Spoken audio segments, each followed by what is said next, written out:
Good morning, everybody. Maya here. In today's video, I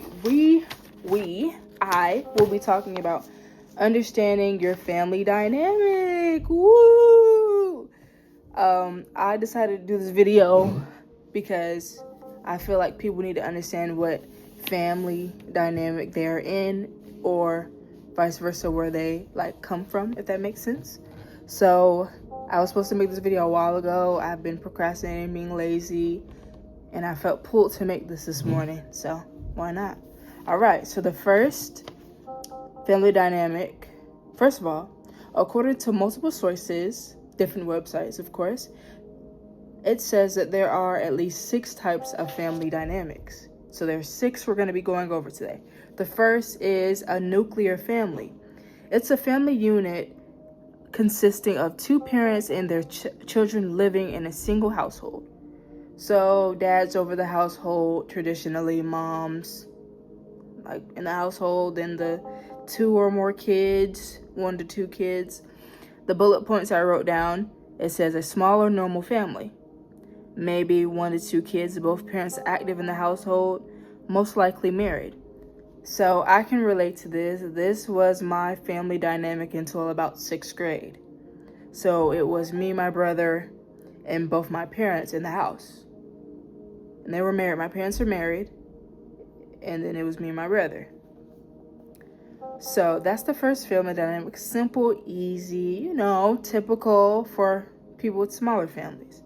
Number 2, single family is the next one.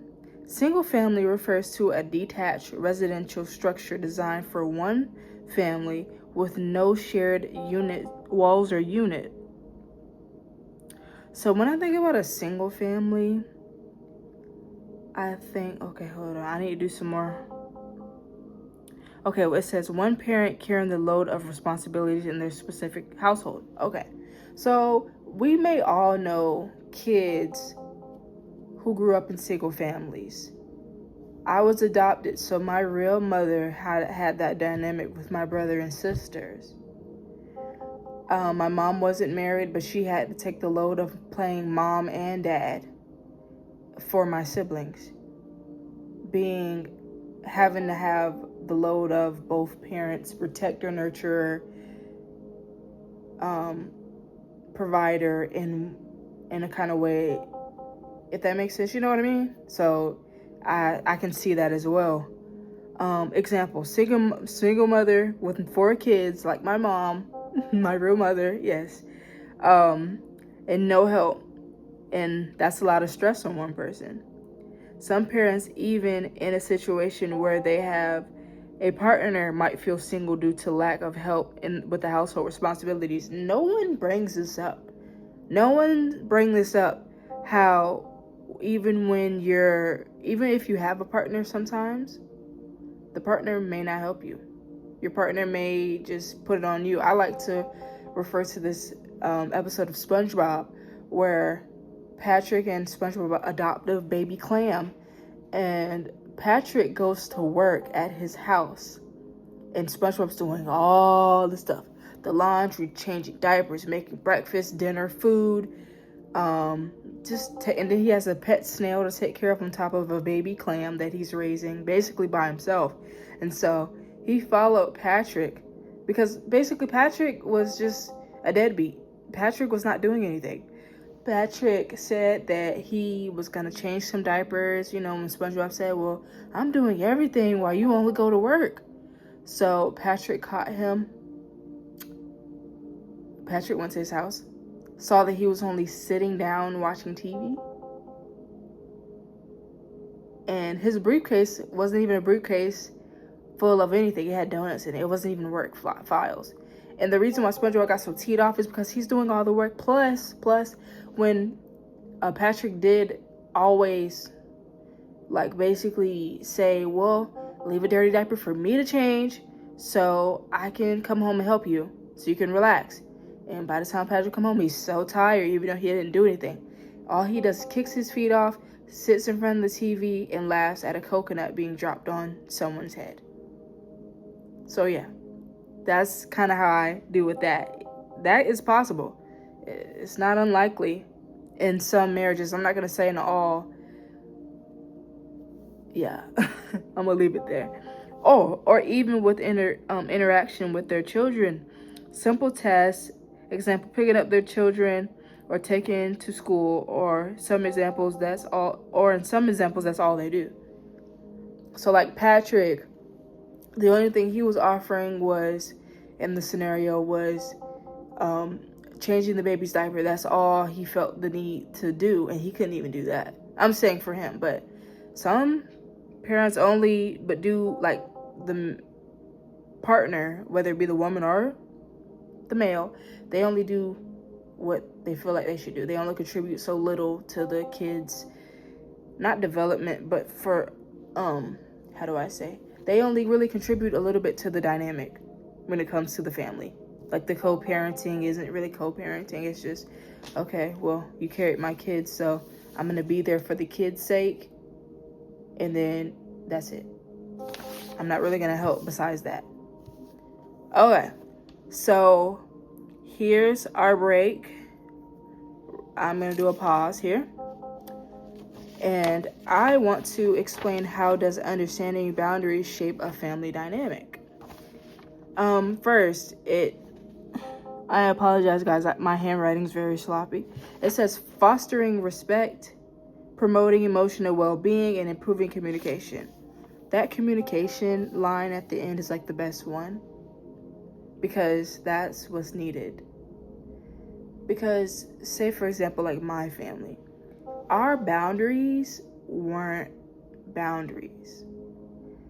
If you have a type of family that's always in your business, always wants to know it's a bit of difference between caring and controlling. Not controlling, but caring and just being obnoxiously just in someone's business. I wouldn't say control, but more of being in someone's business when it doesn't need to be. If someone tells me, hey, or someone asks me, hey, how's work going? And I'm like, oh, well, work was okay. And they want more information, like trying to scrape out more information out of me. I'm like, well, why do you care so much? Because it comes a point where it becomes obsessive, and that's a boundary problem. It's like and family could do that. Family can want to know so much information about what you're doing, and it's just like you need to have that line there. Boundaries are a safe haven. When I had to learn how to put boundaries down, because I felt like my parents were just either in my business, or it wasn't a thing where it wasn't. What made me realize that was like a boundaries was when I was around other kids. Other kids got to do certain stuff, or their parents let them do things, but my parents wanted to hold my hand with certain stuff. But their parents let them be independent. That's what I mean kind of by that, in a way as well. Fostering respect, it's just respect. Boundaries are a sign of respect. Like, for example, my mom, back then, I had not a cell phone. Yeah, we all had cell phones, and my mom wanted to know everybody's password to their phone. She's like, there's no secrets in this house. Sorry, Mom, I had to say it, but that's how I grew up. So she knew everybody's password. She can go in anyone's phone. We all knew each other's password, but I didn't go on my parents' phone unless they let me, unless I was being sneaky. But besides that, and it mostly had to have a reason. I wouldn't just go in their phone for no reason. I had to be doing something I wasn't supposed to. Yeah, I was one of them children, one of them little girls. But if you knew how I was raised, maybe you'd have content, so why? I wasn't a bad kid. I was just misunderstood, and my parents were my first bullies instead of being my protectors and my providers and my caretakers and my supporters. Anywho, I think that having everyone's phone password was it was a lot invasive. Same with, there's no locked doors in this house. That's my household. I had to lock my door. I don't know why. I just started locking my door. My mom was like, why this door locked? Mind you, my mom wouldn't knock on the door. She'd just come in the door. I could be changing, and you just open the door. Like, but they expected me to knock on the door. I couldn't just open the door. I had to knock. See, boundaries. promoting emotional well-being. Having boundaries just makes you a person. There's no fear, there's no shame in having boundaries. If you don't want to be around somebody, you don't have to. No one's making you. What is the main cause of an unhealthy family dynamic? Poor communication, unresolved conflicts. So I want to talk about that because the way my family was, of course you have the mom side, the dad side. There was an incident that happened years ago, even probably when I was a baby, I don't know, but my mom had a falling out with one of my dad's sisters, aka an auntie. And this grudge that my mom was holding was a years long grudge. Years long. We'd go over there for birthday parties for my little cousins, and my mom would never show up. My mom wouldn't go. She would stay home. They'd invite her, she'd stay home. Because she didn't want to forgive. She was bitter. She had just, I'm not going to say sorry because I didn't do anything wrong. It was like that mentality. Or she didn't probably believe in an authentic apology. Now, both sides were probably wrong. I don't know what it was. I don't really care. But I'm just saying both sides were most likely wrong, because if you're arguing and if it's a conflict that holds a grudge or has a grudge for this long, bitterness is formed, resentment is formed. So therefore, both sides should apologize to each other. My mom for holding that grudge, and my aunt for not. Well, it's always an apology needed, because my aunt had to do something to make my mom upset, even if she didn't mean to as well. I know it's crazy, but some people get upset with just how stuff is handled and they take it the wrong way. Maybe my mom took it the wrong way. I don't know. I'm just assuming here. I can only assume because my mom won't ever tell me this situation. But my aunt can apologize, even if she didn't do nothing wrong. That way my mom can feel like it's equal. That way they can come to I apologize, let's make up, let's hug, let's forgive each other. Because forgiveness is the main cause of diseases and problems, health issues, and everything. All because you holding a grudge. All because you can't apologize for what you've done, for holding said grudge. And also because you won't forgive the person. You see how that works hand in hand? That's bad. So, poor communication, simply poor communication. Just not knowing how to talk, misunderstanding each other. Assumption is the worst thing you can do with communicating with somebody. If you have a window that you need to communicate with somebody and you don't do it, that's what causes poor communication. Because it's like you were meaning to, but you didn't. Now that person's confused, like, why didn't they reach out to me? I've had that a lot in my life. Lack of trust as well. Yeah. Y'all know. Do I have to really say an example of lack of trust? It's kind of like just lack of trust, like you don't. I don't trust you, you don't trust me. Shouldn't be like that, but it happens. This can overall taint the image and reality of family dynamics. This usually leads to a dysfunctional family. We're going to get into that a little bit. A dysfunctional family is centered around an abusive parent. Ding, ding, ding. I went through that. I had abusive parents. An abusive parent is when two or both parents have a history of child abuse and neglect, whether that's through words or actions. So I wrote a little sticky note. No, not a sticky note. Wrong words. I'm sorry, guys. I put trauma, and I put like little like physical, verbal, sexual. Can I put that? And emotion. Can I say that? Can I say that? Because I'm getting YouTube confused with TikTok. So it is a lifelong scar that takes a while to heal. Don't pick at the scar while you what the heck? Okay, don't pick at the scar unless you want to get infected. And don't hang around people that trigger your trauma. That was hard. That analogy came to me, and I'm just like, yeah. Hold on, y'all. I gotta check my phone. Okay, 14 minutes. Okay, sorry, guys. My phone be running out of volume. Oh my gosh, what? I'm sorry. I'm a little fidgety right now. I'm sorry. My phone runs out of storage. What is volume? I was doing my math homework. You see this? I got an F.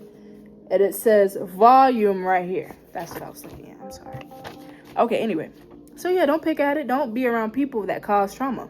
And I'm going to talk more about specifically dysfunctional families, because I have experience when it comes to a dysfunctional family. I have 2 sets of family. 2 moms, 2 dads. Adoptive parents and a real set of parents that I don't really know. So I know that. You got a 4-branch family. 2 mom sides, 2 dad sides. Yeah. Okay, we're going to continue. Now, number 3, we have extended family. Extended family extends beyond the nuclear family. So that family with the mom, dad, maybe brother, sister, or just the one child. I was an only child. I know I told you that I had my brother, but he moved out when he was 15 years old. So I was raised up as an only child. And man, when I say it was boring, especially when your parents don't really interact with you. My dad used to take me places when I was younger, but then that stopped when I was a teenager. So I can kind of see how it was like. We went places, but as a family, we didn't really go places as us 3. My family, my parents went on vacations by themselves. They left me home. I didn't go to a cousin's house. I didn't go to a family member's house because I was old enough to stay home. So I stayed home by myself while they went on vacation. They didn't do family trips. They did couple trips, and it would be my mom curating those trips. The only family trip we went was to someone else's house. We went to my granddad's house in Texas. We went to someone else's house, I think in Alabama, my dad's friend.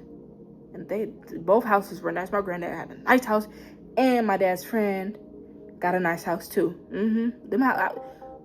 When I tell you I wanted to live there, those houses were so beautiful. Nice backyard, big backyard, stairs, big rooms.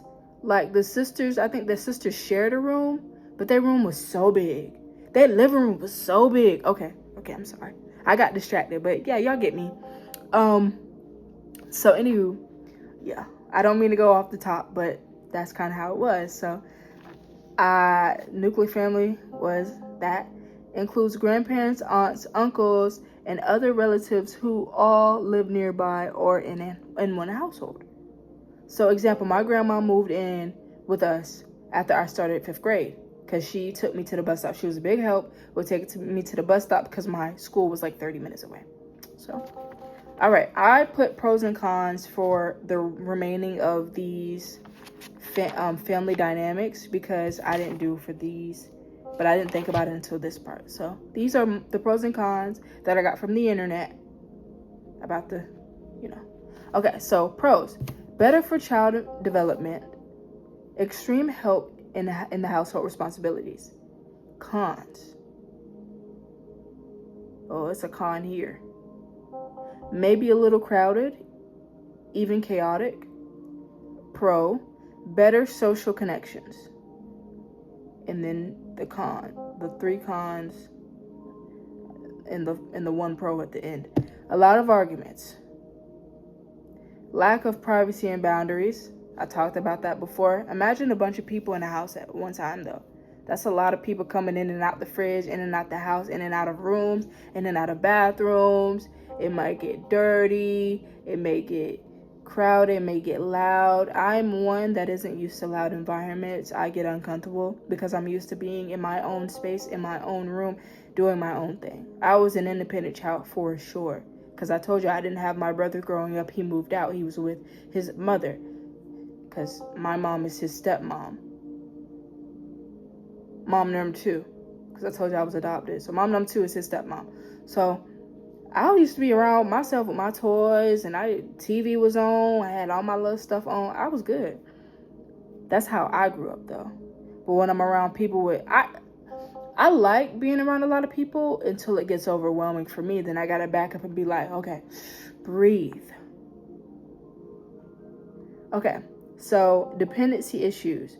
One person that everyone depends on. I don't like this idea. That is so bad. And then the 1 pro. Overall strong support system. Yeah, a lot of people supporting you. But like I said, there's a pros and cons to this. I put here, I wish I had more experience with this one personally because growing up, my family was partially closed off due to a lot of what? Close off to a lot of extended family events. Example, my mom and dad.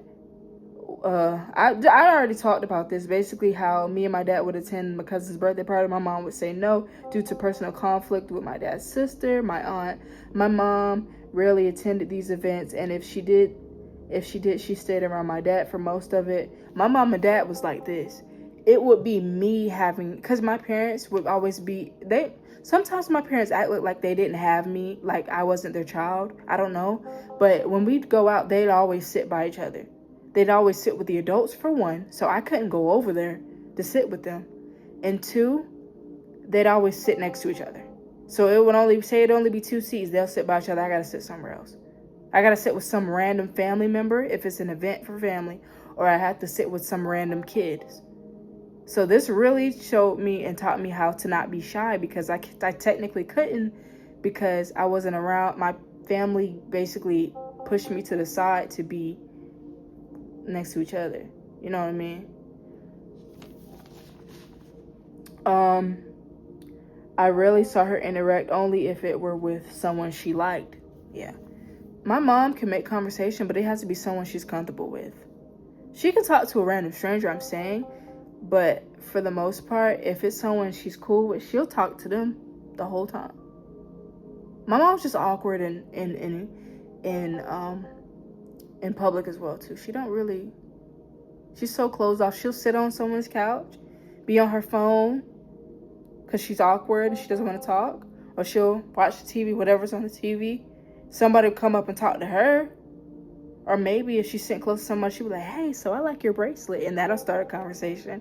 But for the most part, I never see my mom really like be engaged, like loud talking, like how my dad is. My dad was more of the social one out of all of us, but I kind of had both sides. I was shy sometimes, and then I was outgoing sometimes.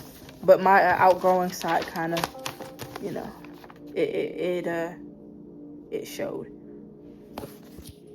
Okay, I'm sorry. I don't mean to scare y'all with that. I gotta make sure. All right, childless family is a whole composed of a couple without children who may be childless by choice or due to infertility.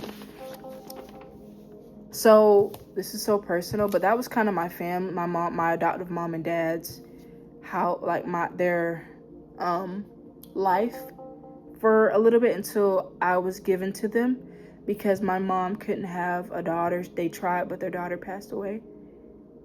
So here's me. There was me. I was like a miracle baby for them. So they wanted a child. They couldn't have a child and there was me, you know what I mean? So they were that until they had adopted. My mom adopted me. Also, if one lost a child resulting in their unaliving, I also included that because y'all don't want to forget about the ones that passed away. No chaotic nature, getting to do as they please. I've heard that a lot of people regret not starting a family. I also wanted to include that in. A lot of people, I guess that sometimes the silence becomes too much. I mean, granted, having a family is a lot on a person, but there's so much love that's surrounded by that family. Like having your own kids, having your husband and your children. There's so much love. You get to do certain stuff that couples can do, but it's just more frowned upon with kids, like going to the zoo. Couples can do that, but it's just so beautiful if you're at the zoo with your partner and your baby. And please don't take this in a wrong offense, anybody who doesn't have children. I'm not here to offend you. I'm not here to make it seem like you need to have kids. I'm not here to pressure anybody. I'm just reading off a paper that I got the source from the internet and adding my 2 cents when needed. I don't want to make nobody mad. This is just how I feel. I don't have children, so we can relate. I'm 21 years old. I don't have a child. So, but I'm just, I have an auntie. She don't have any children, and she's happy as ever. Got her own money, can keep her own money. So, yeah. If you don't want children, don't be pressured into having a child because of your peers. That's also why I felt like my mom wanted a child because my dad had his son, and all her siblings, my mom's siblings, had kids. Every last one of them. My two aunties had a big family of 5, and then a family of 3.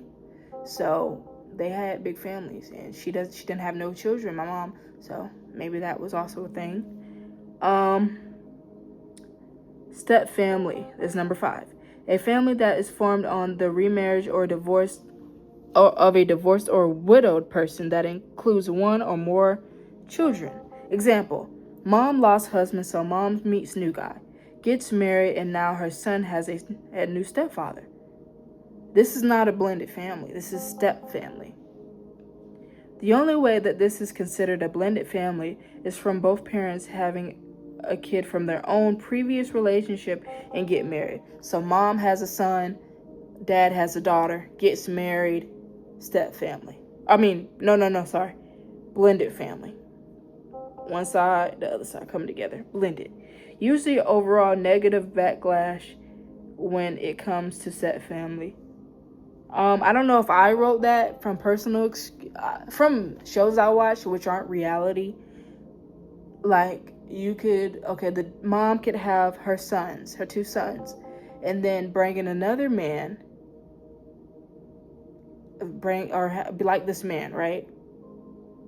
I think of the Chipmunk movie, the Alvin and the Chipmunks movie I watched like a few months ago, where basically Dave wants to not get married, but he has like a girlfriend, and the Chipmunks, and then the girlfriend has a son, and the son does not like the Chipmunks. He does not want to bond with them. He doesn't want to be friends or brothers because his mom was just his mom. And are you telling me 3 other kids / rat babies come into the picture? But in this example, it would be kids. So 3 other kids are coming in. Now I gotta share my mama with you. So, that's why I mean, like, negative backlash. It usually takes a while for the stepdad or stepmom to get familiar with the family. Sorry, there's a group of people walking and I see them. Example: my real father wasn't in my life, but chose to raise another woman's kids, aka his girlfriend or fiance. I don't know. I don't think they're married. So those are like his stepchildren. And in a way, I used to feel real jealous when I used to come around and he'd be there with those kids, or I'll be on the phone with him and I hear them in the background of how he's telling them to go wash or telling them that dinner's ready, but I never had that. You know what I mean? So that's how I say. Number 6 is grandparent family. Grandparent family is a household, and I didn't have pros and cons for this one. It was just for, I guess, that one. Okay. Grandparent family is a household where grandparents are the primary givers for their grandchildren with their parents absent, including deceased parents, jailed parents, or deadbeat parents. Some bullet points. Being raised by grandparents gives the child structure, gives them opportunity to gain wisdom from grandparents. I loved hearing from older people. Personally, I love hearing older people's experiences, how they can give me wise counseling or just wisdom. I love it because I get to intake that as part of the youth, as part of the younger generation, and instill that and absorb that into my life. So I love that. Unconditional love. Grandparents' love is strong. It gives grandparent almost a second chance at raising a child. I put that specifically because it does. They raise their kids are grown, they get a chance to raise their grandkid. It's beautiful. It's like raising their kid over again, except this kid is a different person. You can't raise them like your child. You can raise them better. Second chance. I believe grandparent family is the strongest family unit, in my opinion. I mean, who doesn't love grandparents? I believe it's the strongest, but this is kind of a contradiction to what I'm about to say with the pros and cons. It might be contradicted, but I still do believe that this is the strongest family unit. When it comes to like support, I think so. Pros: enhanced emotional support, stronger sense of family history. Grandparents got everything. Pictures, they keep everything. Photo albums, stories galore. Grandparents are so nice, they give you whatever you want. Unlimited attention from grandparent, of course, and unlimited stories. That's beautiful. Cons: financial strain, maybe fixed income or retirement checks. Physical and mental challenges for grandparents. Oh, it says, well, yeah, we know. Social isolation and family resentment. Now, the first two are self-explanatory. A grandparent may be on fixed income, only get a few $1,000, we're going to say 1,000 for retirement, and they have to kind of spend it on the upbringing of their grandchildren, especially with no help. That'll kind of be hard. That will be hard. Physical and mental challenges. Grandparents, they're older, so if the kids are at the park, the grandparents can't run with them like for a long amount of time. The grandparents' knees might hurt. You know, the kid want the grandparent to get on the monkey bars. Grandma not getting up there. Grandma legs gonna hurt, especially if she got to jump down. No, thank you. Social isolation. Some grandparents have caregivers, but they're supposed to be the caregiver for their grandchildren. So it's like, social isolation, because grandparents my grandma, she like to be inside. She like to be inside in her own spot, you know. When they get like that, it's hard to get them out. Maybe the kid might, but it just depends on the person and the grandparent. Family resentment, you know, like grandparents are the matriarch of the family. They're creator of the family dynamic. Grandma, grandpa, they create the family. That's generation 1, 2, 3, you know, like those generations. So it might be resentment built because of the fact that the grandparents are taking care of the kids instead of like an auntie, uncle, great aunt, great uncle, cousin, someone younger. And hey, still recording. All right, so I'm gonna leave y'all with a few scriptures. 1 Peter 5:5. Likewise, you are younger, be subject to the elders. Clothe yourselves, all of you, with humility toward one another. Proverbs 17:6. Children's children are a crown to the aged, and parents are the pride of their children. So what I'm taking out of that one was, kids are a blessing. They're supposed to be. So treat them like they are a leaf, like a gold leaf in the pile of all brown and dingy leaves. They are the light. They are innocent. They are precious, like a jewel. So treat them as such. And parents are the pride of their children.